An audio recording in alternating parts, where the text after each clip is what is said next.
and we always want more things, but we're not willing to do the little things. And it's as easy as people wanting a better body, but they're not willing to go to the gym. Welcome back to Life in Abundance with the Gentrys. We are in the pecan orchard. We like to call this Rancho Los Pecanos. Or the Wild. Or the Wild, yes. We're out here on the, the west side of the property. Yeah. We host a bunch of events here, or we did, during COVID, and when we first bought it. I remember pulling up to the house. It's 2 acres, and my wife pulls up, and we're like, this is where we're going to host a bunch of events. Yeah. And do things. One of the first things we said when we pulled up to the house, mind you, I had just had a baby, like 10 days prior.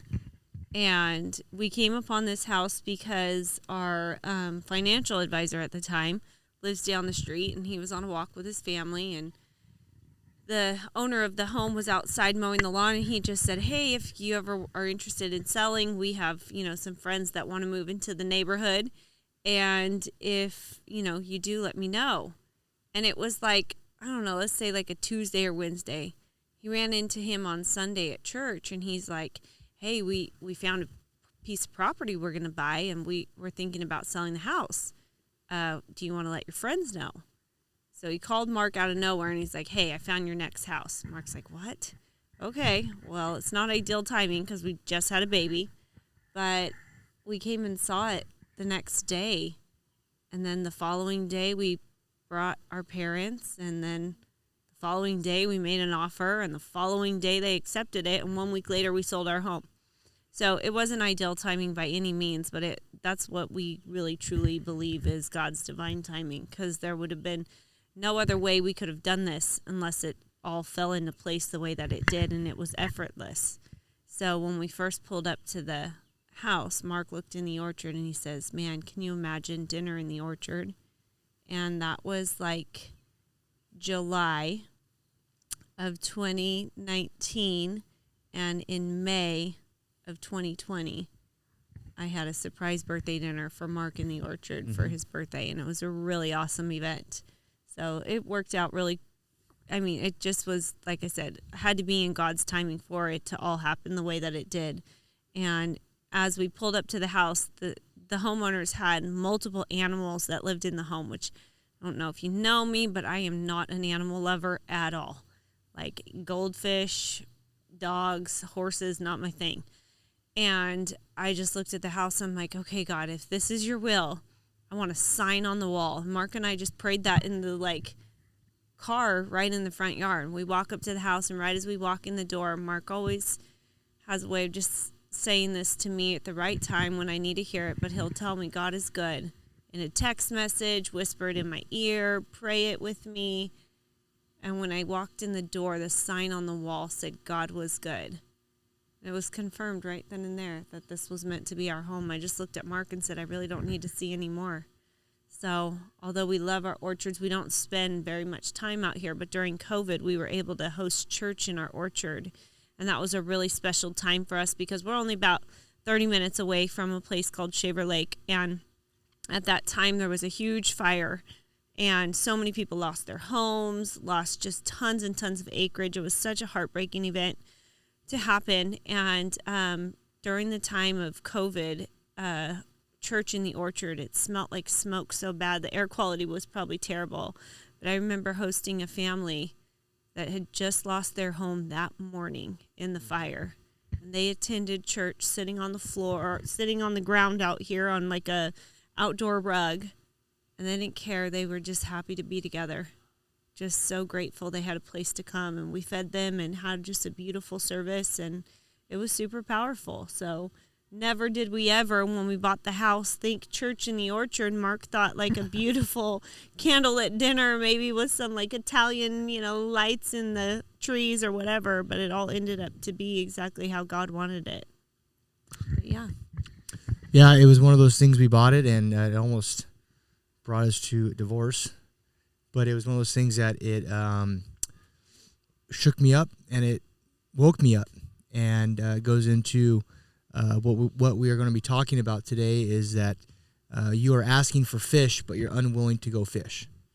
And that was me I turned 40 a couple weeks ago. That was me for 39 years of my life, is that I was asking for certain things, wanting certain things, thought I should have certain things, and I wasn't willing to give up what God was wanting me to give up, start what God was wanting me to start, sustain things that I was doing. And this house, buying this property, brought out all of my worst qualities,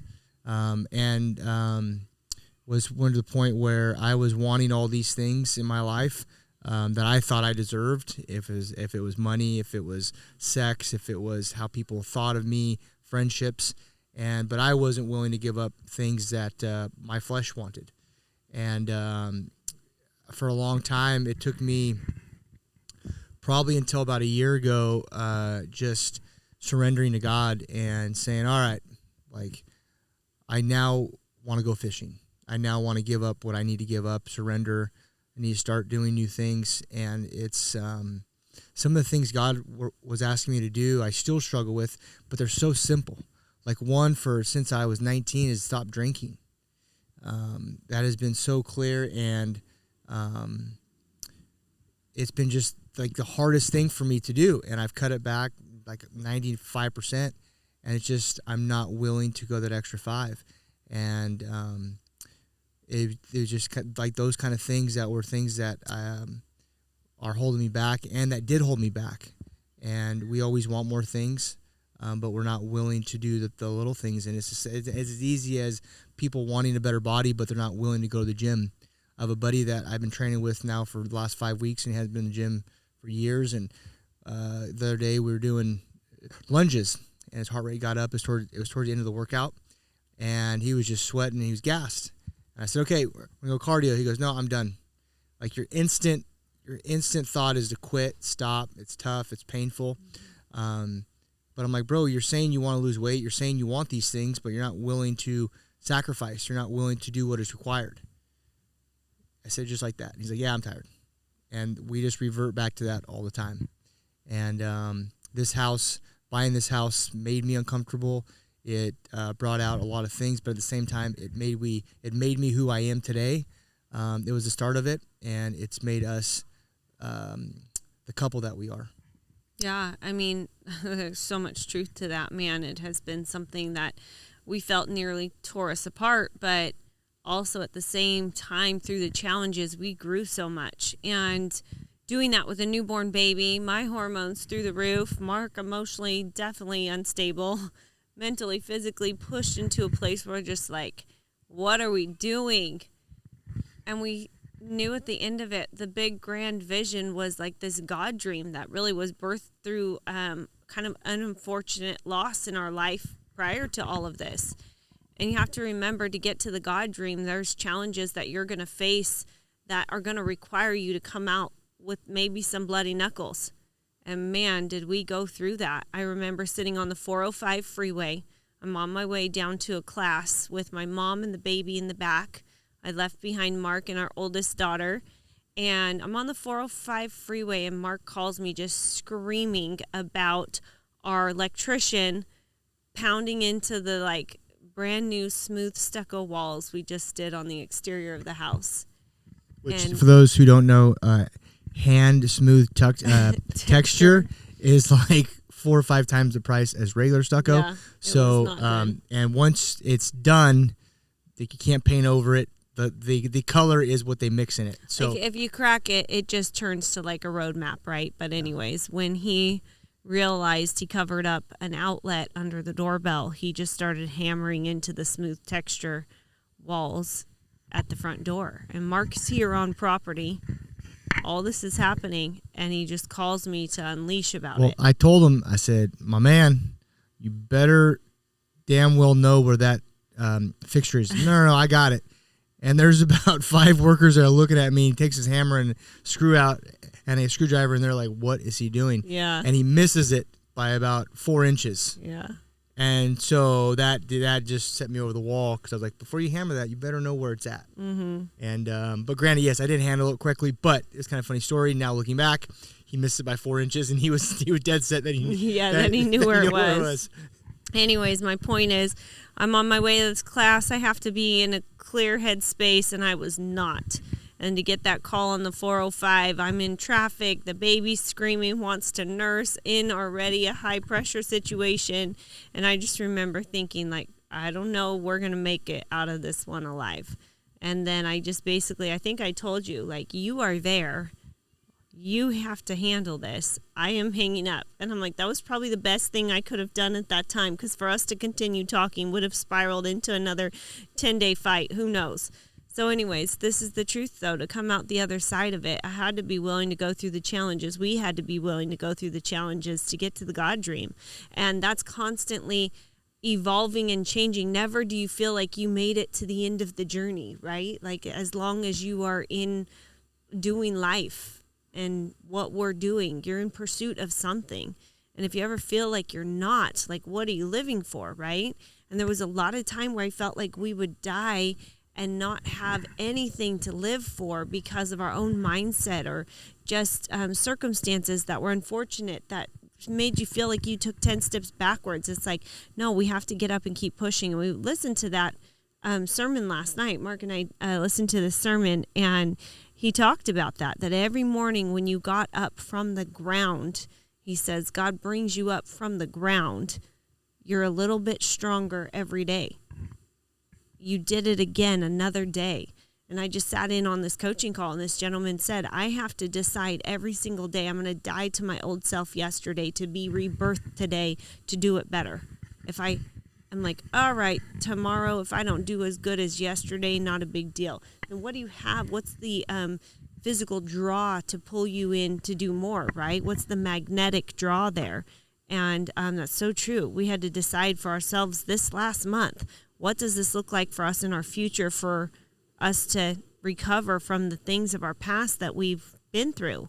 And for us, that was a baptism. Mark going on this journey to basically connect with his spiritual awakening. Yeah. And that was hard for our family. That was hard for me. I felt like so just conflicted in it because I didn't understand it. I didn't necessarily even agree with it. But I'm like, hey, it's his journey, and I'm willing to go through the fight with him, have the bloody knuckles to come out the other side. And so that was something we made a decision to go through together. And when you decide, there's no turning back. There was no turning back for me, because reverting back to how we were wasn't an option. So just like the gentleman doing lunges, when you're gassed, like, no, I got to follow through and see it through, because I want the fruit. I want the fish. Yeah, I mean, I feel like now, so the story of getting up from the ground, there's people in, I believe it's a series on Netflix where there's like the longest living people, and I want to say it was in China or somewhere over there, but they sleep really close to the ground. And it's what it's doing is it's training the body that they have to like get up from the ground every single day, and it's making their body strong, right? And here like in the U.S., we want our bed about 4 or 5 feet off the ground, should be probably our bed is like a full blown platform stage. Probably 2 or 3 for you can just go in and out, and it's easy, right? Yeah. We want it to be easy, and we don't ever want it to be hard. And to get true fruit in your life, it needs to be difficult. There needs to be pain to it. That's why, like, when you work out to truly grow and to lose weight, to build muscle, you have to experience pain. You have to experience discomfort. To have your marriage be where you want it to be, there's going to be pain and discomfort. There's going to be date nights when you're like, I don't want to go on a date with you. I don't really like you. I hate you right now, whatever it is. But you have to go through that pain and discomfort. And the same thing like with your kids and your work. But it's like, if you want to grow, you want to be more, you have to be willing to go through that pain. And we as a society just stop, because we're taught on social media, on TV, and even by our parents sometimes, like, hey, don't push it too hard. Mm-hmm. Like, don't be too uncomfortable. Take it easy. Yeah, take it easy, because you might lose it all, or you might get hurt, or whatever it might be.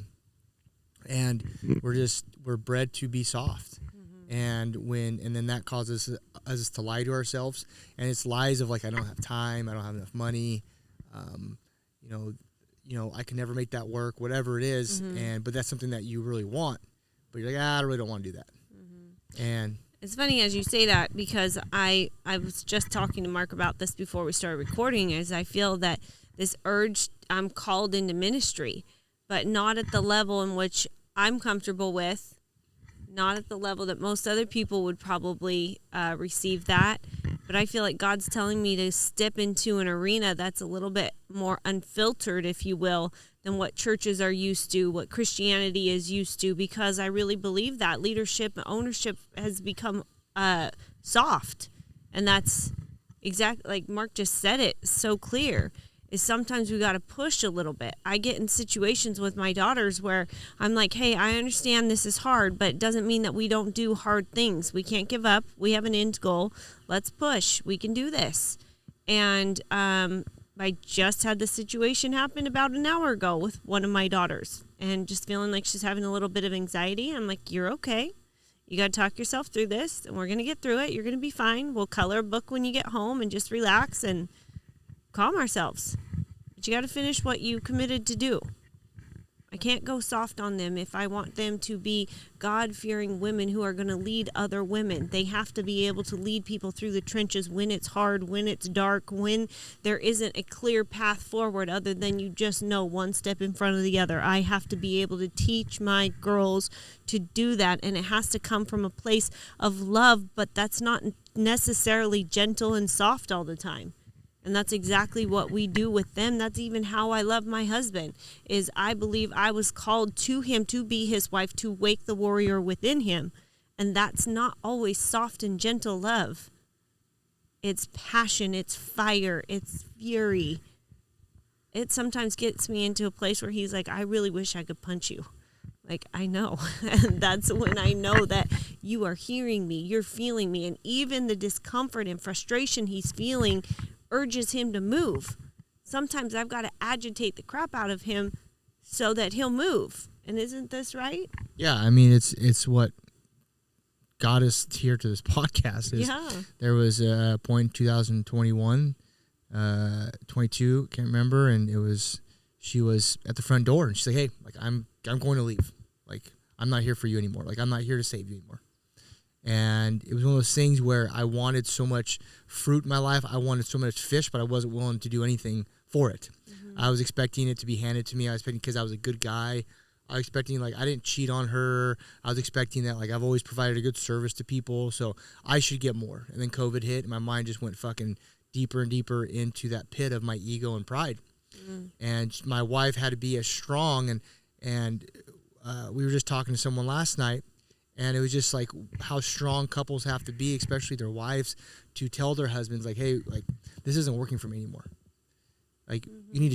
you need to figure it out. Mm-hmm. And I was like thinking to myself this morning, I'm like, man, how many wives are not strong enough to do that, either because their husbands make all the money or because they're just been put down, whatever it is. But how many couples live their life and just live to live? And it's like, how many wives are out there that are like, you know what? No, I'm good. And they need to wake their husbands because, man, there's so many men, trust me, I was there for a long time, that are wanting all these fruits. They're wanting more sex. They're wanting more money. They're wanting all these things, but they're not willing to do anything for it. They're expecting their wives just to be there. Okay, babe, let's go. And it's like, well, that's not how it works. Mm-hmm. When you're showing up a certain way, it was funny. I was getting in the shower the other day, and I've been packing on some muscle and looking all jacked. And as my wife would say, I'm porking out. And so I'm getting a little bit of a six pack. I just trimmed up my chest hair, a little six pack, and I was like, hey, what's going on? And she's like, just get in the shower.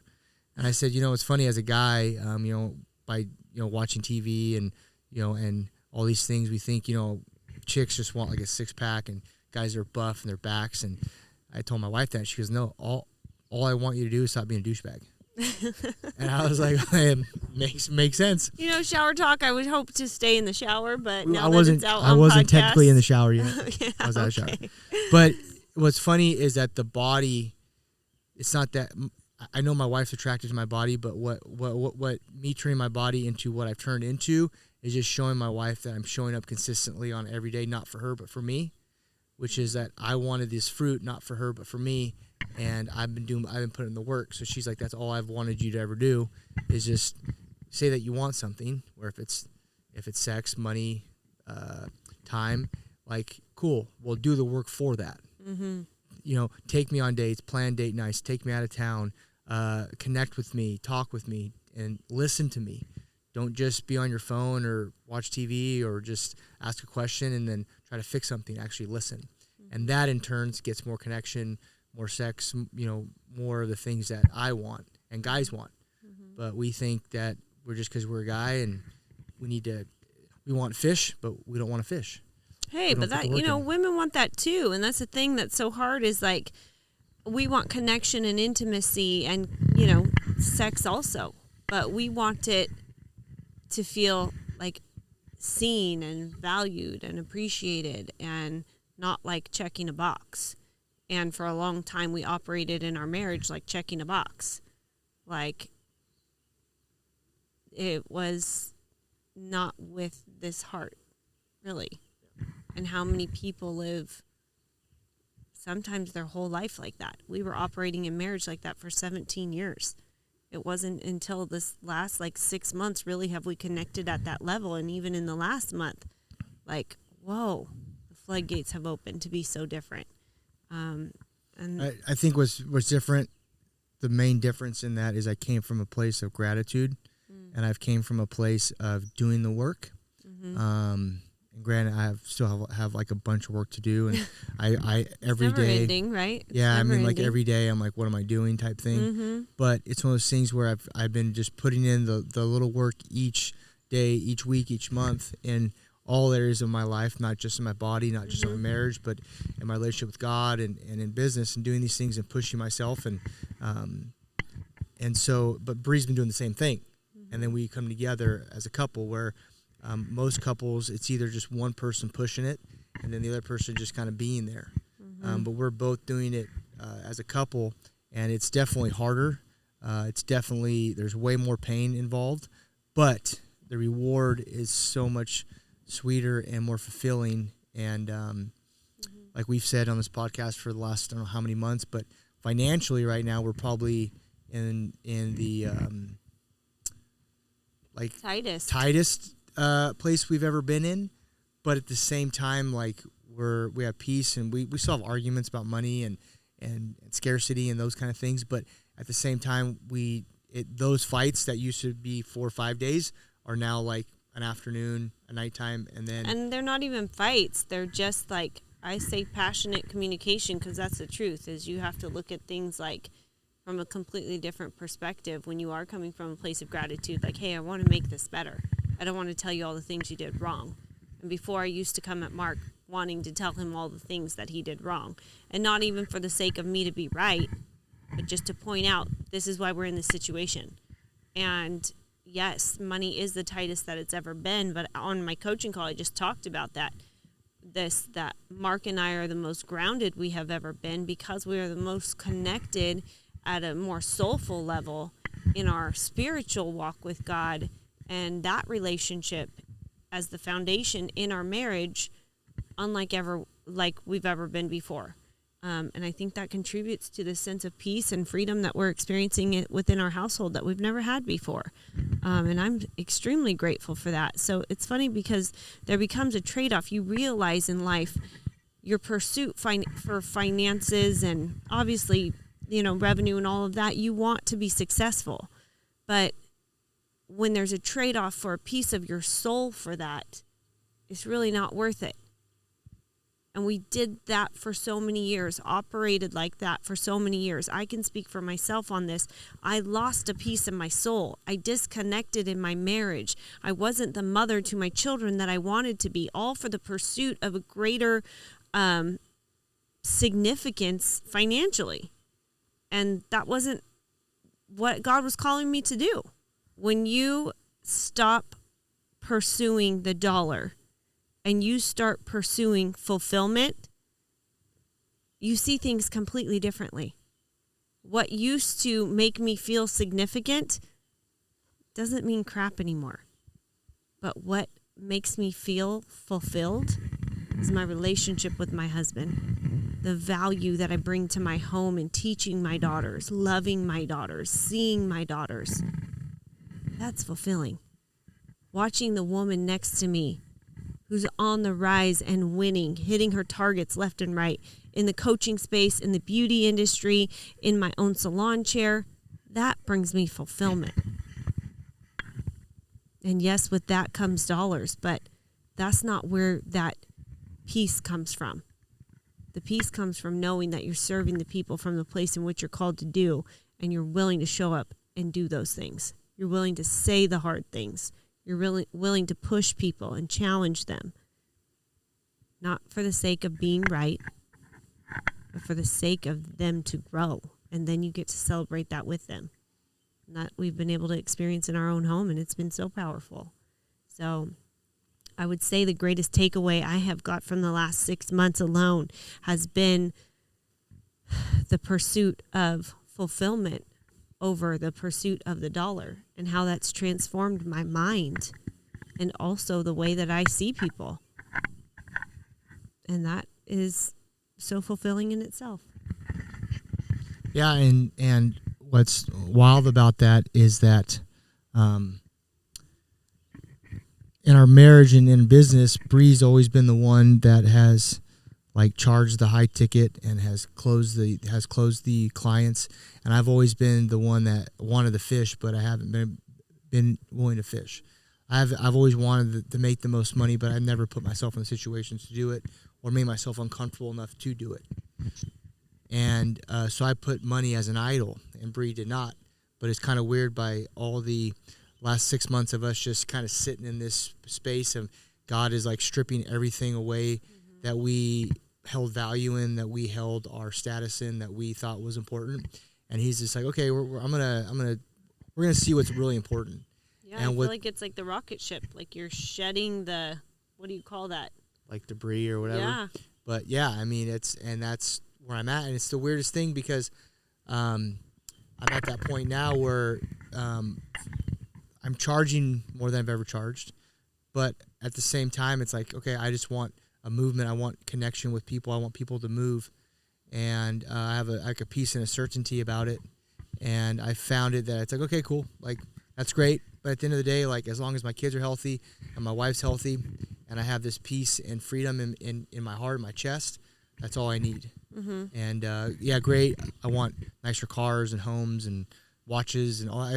That's all great, and that's what I do want. But at the same time, like I don't need it. Mm-hmm. And whereas for a long time I like had to have it, I thought I did. Or that was the focus. That was my focus. Yeah. And it really wasn't.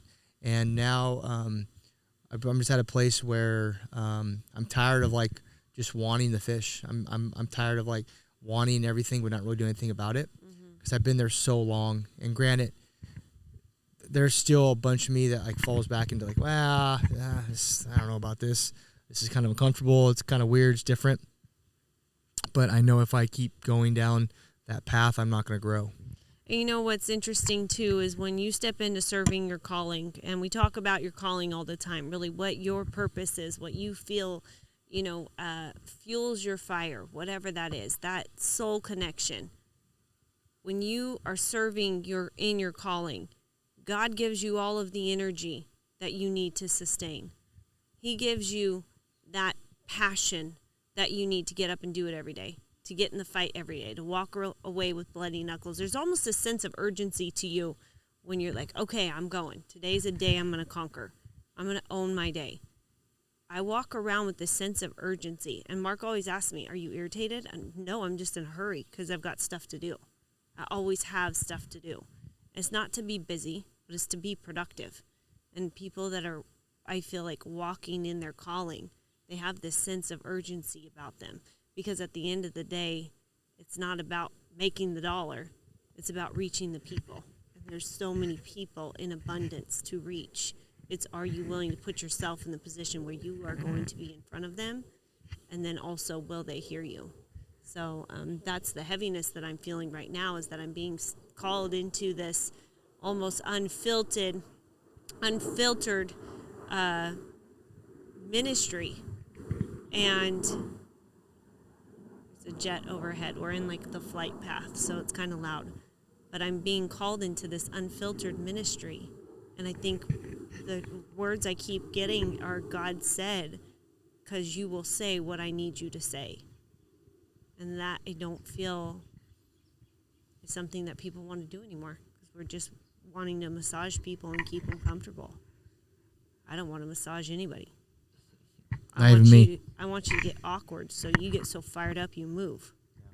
And sometimes that's because I'm telling you stuff you don't like. It doesn't mean you don't need to hear it. It doesn't mean that it's not real. So that's where we're at. We're just fueling the fire for others around us and watching people move. And it's been awesome because you get to be a part of people's success stories. Yeah, no, it's amazing for us because I'm actually moving now and fishing and for my things that I want, and we're doing it with our clients too.